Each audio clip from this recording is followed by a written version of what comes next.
আমেরিকার সঙ্গে কূটনৈতিক টানাপোড়েনের মধ্যে চীন ভারতের ঘনিষ্ঠতা বাড়ছে। দ্বিপাক্ষিক সম্পর্ক বাড়ানোর পাশাপাশি ৫ বছর পর সীমান্ত বাণিজ্য পুনরায় শুরুর সিদ্ধান্ত নিয়েছে দিল্লি বেইজিং।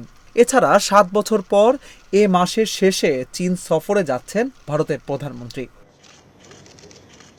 সীমান্ত বিরোধ সহ নানা ইস্যুতে চীন ও ভারতের মধ্যে বিরোধ দীর্ঘদিনের। তবে সম্প্রতি দুই দেশের মধ্যে সম্পর্কের বরফ গলতে শুরু করেছে।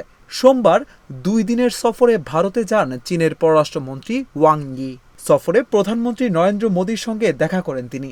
এছাড়া বৈঠক করেন জাতীয় নিরাপত্তা উপদেষ্টা অজিত দোভাল এবং পররাষ্ট্রমন্ত্রী এস জয়শঙ্করের সঙ্গেও।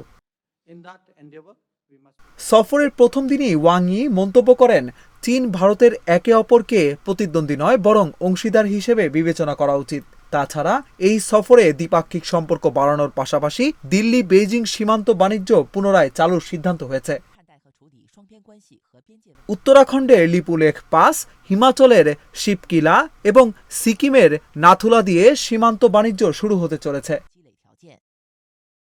ভারতের পররাষ্ট্রমন্ত্রী এস জয়শঙ্কর বলেন, সম্পর্কের কঠিন সময় পার করার পর দুই দেশ এখন এগিয়ে যাওয়ার চেষ্টা করছে। এর জন্য উভয় পক্ষের একটি স্পষ্ট এবং গঠনমূলক দৃষ্টিভঙ্গি প্রয়োজন। সেই প্রচেষ্টায় আমাদের ৩টি পারস্পরিক বিষয় দ্বারা পরিচালিত হবে। এগুলো হলো পারস্পরিক শ্রদ্ধা, সংবেদনশীলতা এবং স্বার্থ।